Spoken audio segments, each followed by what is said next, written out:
Agora eu tenho aquela informação que eu quero compartilhar com você. Após novas investidas do governo, o presidente da Câmara, Hugo Motta, ele acenou ao Planalto e decidiu adiar mais uma vez a votação daquele projeto que classifica as facções como terroristas.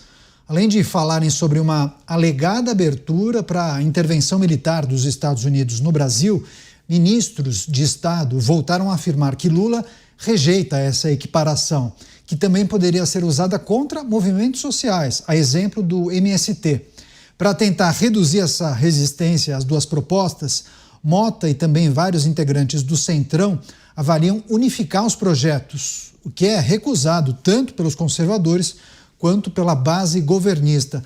Passar para o Dávila para saber se é possível unificar os projetos, pensar numa fusão de ideias tão diferentes, né, Dávila? Pensar em um caminho do meio para propostas que defendem coisas distintas me parece um desafio, hein? Que liderança trágica nessa Câmara Federal, né? Ele quer apresentar um projeto que nem o governo nem a oposição gosta, só ele. Como é que esse projeto vai andar no Congresso? É óbvio que não vai andar, né? Não vai ter apoio de nenhum dos lados, só vai ter apoio da mesa. Como é que faz um projeto desse andar? É um negócio inacreditável. A inabilidade deste presidente da Câmara em costurar acordos, em manter a palavra, em honrar os pactos que faz. Ele muda de ideia, ele está parecendo o tempo em novembro aqui no Brasil, muda a cada hora. Uma hora faz calor, outra hora faz sol, chove. É um negócio inacreditável. É óbvio que isso não vai caminhar. Mais uma vez, o presidente da Câmara está tentando descobrir onde é que é o chão duro que ele pode caminhar com certa segurança. Não tem chão seguro quando se trata de combate ao crime organizado. Só tem dois lados, aqueles que apoiam o bandido e aqueles que querem genuinamente enfrentar o crime organizado porque estão muito preocupados com um país que está se tornando um narco-estado. O presidente da Câmara tem que tomar partido, tem que assumir as rédeas, coisa que até o momento ele não fez. Esse é um caso exemplar, né, Beraldo? De que apresenta, que demonstra a impossibilidade de ficar com um pé em cada canoa, né? Foi o que o Dávila disse, tem dois lados, né? Ou é a favor ou é contra. Como é que você vai fazer para atender aos anseios da base governista e da oposição? Mas o problema é que, nesses casos, não se atende nem aos interesses da base governista e nem aos anseios da oposição. Nesse caso que nós temos visto com uma frequência assustadora, são as conduções de assuntos extremamente importantes, ou pelo menos que são julgados importantes pela sociedade brasileira, mas que encontram no ambiente político a condução com vistas ao interesse pessoal. É sempre com o cálculo, até porque ano que vem tem eleição, né? Então há decisões que precisam ser tomadas as moedas de troca vão surgindo e elas vão sendo utilizadas conforme a conveniência. Então o governo quer uma coisa, eu posso atender? Como é que eu posso ajudar o governo, mas desde que, obviamente, o governo me ajude? Como é que está lá no meu estado?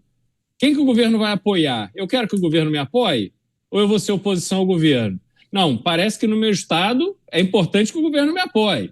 Então, governo, estamos juntos. Só que eu quero que você apoie também o meu candidato ao Senado. E aí você vai fazendo a costura com ativos que nós, a população brasileira, entrega, mas não no sentido de ver sendo usado em negociata, mas entrega no sentido de ver os problemas e os anseios da população brasileira atendidos. Nós estamos falando de algo urgente. Não que você mudar a nomenclatura, e discutimos isso aqui profundamente ontem, mas você mudar a nomenclatura desses terroristas da vida urbana brasileira não vai mudar nada da noite para o dia. Não é que vai cessar a questão da criminalidade, das organizações criminosas por causa disso, mas é uma vitória simbólica. No mínimo, demonstraria a nós, a população brasileira, que há no Congresso uma maioria de pessoas que estão se importando com a nossa opinião, que estão se importando com a mensagem que está sendo passada pela população, pelas ruas da cidade, e que a gente espera, especialmente hoje com rede social, que seja ouvido pelos parlamentares. Então, Canhato, sinceramente, não é um ora veja bem, não é um, puxa, eu estou aqui em cima do muro em dúvida. Não há dúvida sobre isso. As pesquisas de opinião demonstram de forma inequívoca o que a maioria da população acha. É simplesmente esse constante somebody love, para usar a expressão popular, que esses políticos poderosos ficam fazendo com as pautas de nosso interesse para verem os seus próprios interesses atendidos. É mais do mesmo, é simplesmente mais um dia cotidiano em Brasília. Projeto de lei antifacção, proposta do governo, versus o projeto de lei antiterrorismo, proposta da oposição. E aí, o adiamento das votações e, naturalmente, o Congresso, especialmente a Câmara, ganha tempo para as articulações e as negociações. Você, Mota, o que é preciso trazer e considerar em relação a esse bastidor e essa possível tentativa de unificação dos projetos, né? Pegar aquilo que os partidos ou as lideranças julguem mais importantes e colocar em um único texto? Eu acho que esse projeto tem 50% de chance de ser inútil, 40% de chance de ser prejudicial e 10% de chance de ajudar realmente no combate às facções. E olha, meus amigos, eu estou sendo extremamente otimista hoje. Eu só queria chamar a atenção de que essa luta contra as facções, a luta contra o crime, o combate a essa crise de criminalidade, ele chega por último no Congresso Nacional. Ele não começa no Congresso Nacional, ele deságua lá, como consequência da mobilização de toda a sociedade, da população em geral, das entidades empresariais, da mídia, das universidades. Depois que todos esses setores estão convencidos de que não dá mais para viver do jeito que a gente vive hoje, aí sim o Congresso Nacional, olhando para aquilo tudo, fala: opa, em nome da minha sobrevivência, eu tenho que atender a esse clamor. Eu só queria lembrar um fato aqui. Sempre que há uma operação policial de impacto, a gente vê logo na mídia a mobilização de inúmeras entidades de direitos humanos, todo tipo de entidade, fazendo um coro, denunciando a polícia, dizendo que houve violação. É sempre o mesmo script, né? Houve violação dos direitos humanos, houve tortura, execução sumária. Agora, vocês não acham estranho que não surge nunca nenhuma única entidade pedindo mais ações contra o tráfico de drogas? Vocês não acham estranho que nunca surge uma única entidade de moradores, de comunidades, uma únicazinha associação de moradores dizendo: olha, a gente não aguenta mais tráfico de drogas, a gente não aguenta mais viver sob o jugo do narcotráfico? Nunca surge nenhuma voz pedindo o fim do tráfico de drogas. E aí eu deixo a pergunta aqui ao nosso espectador, ao nosso ouvinte. Por que será? De onde vem tanta unanimidade contra a polícia? Pois é, excelentes questionamentos e a pergunta está no ar. Quem quiser se manifestar, daqui a pouco a gente traz, inclusive, as manifestações de quem acompanha a programação. Você, Dávila, quer só fechar essa reflexão que a gente faz sobre o papel do Congresso Nacional e as muitas ideias que estão sendo colocadas sobre a mesa, Dávila? Assim, ideias boas, muitas vezes são sugestões que parecem que ajudariam de alguma maneira, mas muitos entendem que não são propostas factíveis, dadas as atuais circunstâncias, compreende? O que é possível ser feito neste momento quando a gente fala da atuação do Congresso Nacional e o cálculo que, inclusive, deputados e senadores fazem, né, às vésperas de um processo eleitoral? Ah, não, será que a gente tem que votar isso agora? É um tema sensível, né? Talvez seja melhor para depois. O que é possível ser feito agora, Dávila? Porque é um tema muito importante, né? É verdade, Canhato. Aliás, não existe tema mais sensível do que segurança pública hoje. E combate às facções criminosas será tema central nas eleições de 2026. porque o povo não aguenta mais ser extorquido pelo crime, ser vítima do crime organizado. Por isso, é hora de escutar não essa turma do oba-oba que está correndo atrás de voto, mas os especialistas no assunto. E hoje me chamou muito a atenção uma crítica feita por uma pessoa que eu considero talvez um dos maiores especialistas, que é o Lincoln Gakia. Ele está hoje, inclusive, no jornal Estado de São Paulo, na coluna do Marcelo Godoy, que ele disse que ele vê com preocupação esse projeto de enquadrar as organizações criminosas como terroristas, porque, na verdade, no projeto que está tramitando, considera retirar as investigações das competências das polícias estaduais. E é justamente o GAECO, que é essa atuação especial do combate ao crime organizado, que tem hoje os maiores especialistas em combate ao crime organizado, como é o caso do Lincoln Gakia aqui em São Paulo. Então, veja só o risco de uma coisa que pode aparentemente parecer bom, mas tem um ponto fundamental. Essas investigações não podem ser federalizadas e deixar de ser feitas pelos governos estaduais. Então, isso é algo que precisa ser mudado no projeto, e é justamente o oposto, tem que ser com cooperação com os governos estaduais, com as polícias estaduais, principalmente com o GAECO, que hoje tem promotores especializados no combate ao crime organizado. Eles é que precisam ter um protagonismo ainda maior. Então, veja como esta organização federativa do Brasil, que poderia ser de enorme ajuda e contribuição para esse debate, acaba sendo colocado de lado quando isso vira tema eleitoreiro ou palco para uma disputa de direita e esquerda no Congresso Nacional, tratando de um tema de extrema preocupação e gravidade para a população brasileira. Então, o alerta do Lincoln Gakia precisa ser considerado, porque certamente, quando um grande especialista fala que não tem nenhuma intenção eleitoral a não ser continuar combatendo o crime organizado, nós precisamos parar e escutar. Rápida parada para você que nos acompanha pela rede. Nós seguimos aqui debatendo, analisando as questões que envolvem os projetos do governo federal e também a oposição para tentar ajudar no combate ao crime organizado. O Dávila mencionou um aspecto importante, inclusive foi analisado pelo Lincoln Gakia, inclusive isso foi publicado no jornal Folha de o Estado de São Paulo.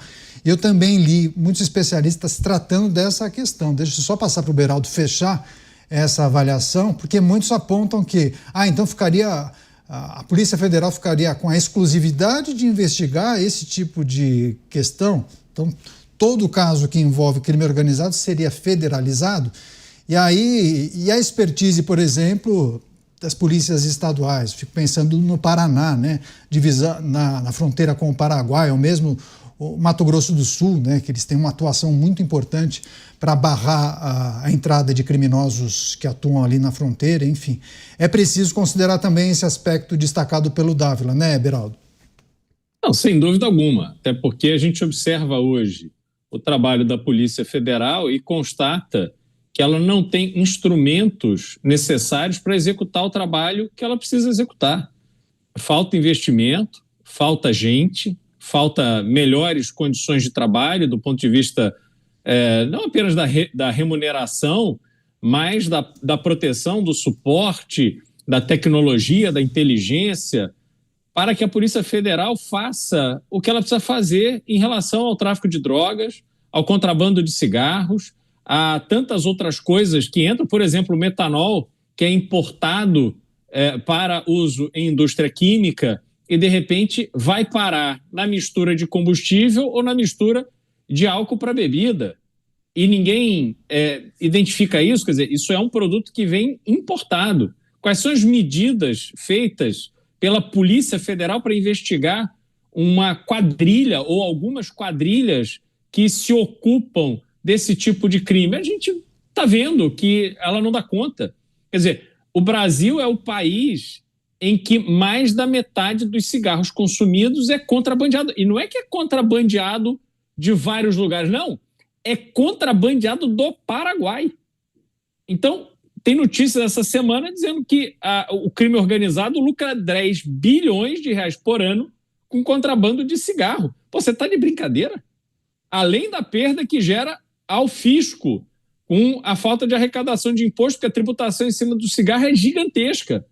Nem isso motiva a Polícia Federal para fazer a adequada vigilância das fronteiras no Brasil, porque ela não tem instrumentos para fazer. E aí, quando a gente observa o que acontece no caso de federalização de investigações que deveriam caber às polícias estaduais, a gente volta ao exemplo que eu vira e mexe trago aqui, que é o caso da Marielle Franco. Marielle foi executada, ela e o motorista dela, o Anderson Gomes, e a partir desta execução, a polícia do Rio de Janeiro, essa mesma que enfrentou a bandidagem aí, matou 117 numa única operação. Pois é. Não, eu vou, já passo para o Cristiano Beraldo, ele vai só finalizar essa análise e reflexão, os malefícios de você federalizar uma investigação que já está sendo tocada pela polícia de um estado. A gente vai se aprofundar nisso. Deixa eu só receber as pessoas que nos acompanham pela rede, as várias análises dos nossos comentaristas em relação aos projetos que estão sendo discutidos no Congresso Nacional para ajudar o Estado a combater o crime organizado. O Beraldo dizia e fazia uma análise sobre a federalização de algumas investigações e ele coloca nessa análise o caso que envolveu o assassinato de Marielle Franco, né? As idas e vindas da investigação. Quer só finalizar, Beraldo, por favor? Pois é, Caneta. Então a gente vê neste caso o que acontece quando uma investigação que deveria caber às polícias estaduais acaba federalizada. Ela foi federalizada num curso político dessa investigação, porque a investigação passou na mão de diversos delegados, diversos investigadores. Não há que eu conheça uma acusação a sério de houve aqui um pagamento de propina para impedir. Não houve nada disso. A investigação estava avançando. E aí o que aconteceu quando houve a federalização? Aceitaram a delação premiada de 2 marginais, confessos, que estão presos, que não têm absolutamente nenhuma credibilidade, não apresentaram nenhuma prova, além da sua própria palavra, dizendo que foi pago por um deputado federal e por um conselheiro do Tribunal de Contas 50 milhões de reais para matar Marielle. Me desculpem, vida de ninguém no Brasil vale 50 milhões de reais. São assassinadas no Brasil 40 mil pessoas. Então, para você acreditar que alguém ia pagar 50 milhões de reais pela vida da Marielle, que ninguém, desculpa, com todo o respeito por ela, com todo o meu sentimento pela dor da família dela, é uma vida humana, o que aconteceu com ela foi uma absoluta tragédia, mas é impossível você acreditar numa versão de que ela foi morta porque alguém pagou 50 milhões de reais para matá-la. Não é isso. E aí não tem nenhuma prova, nem sinal de celular dos acusados por esses marginais, tem cruzando, mostrando que os 3 estavam no mesmo lugar ao mesmo tempo. Entretanto, vem o governo federal cantar vitória, porque a Polícia Federal resolveu o caso. Pronto, vamos colocar 3 pessoas na cadeia. Presídio Federal, hein? Porque esses aí são de alta periculosidade. Aí então lá não tem julgamento, para que se possa comprovar e a gente entender como sociedade a troco de que tivemos a estrutura federal acreditando na palavra dos marginais que não comprovaram nada. Porque se não há prova, me desculpem, eu duvido muito que essas pessoas de fato tenham cometido esse crime. Cadê os criminosos? Porque morta ela foi. Cadê o assassino da Marielle? Está aí rindo da cara de todo mundo. Então, me desculpem, não dá para a gente acreditar que o caminho da federalização de investigação de crime organizado, etc., é dar uma banana para as polícias estaduais e o governo federal posar de senhor absoluto da verdade, porque aí vai dar nisso. Ah, tadinho, não, esse aqui, coitadinho. Esse aqui acabou de entrar para a facção criminosa, é um pobre coitado, é vítima da estrutura. Não, vamos deixar ele para casa. Não liga para ele, não. E a gente vai ver esse tipo de coisa acontecer. Então, Caniato, sinceramente, a gente vê um absurdo atrás do outro quando se trata de segurança pública. Esse é mais um exemplo disso.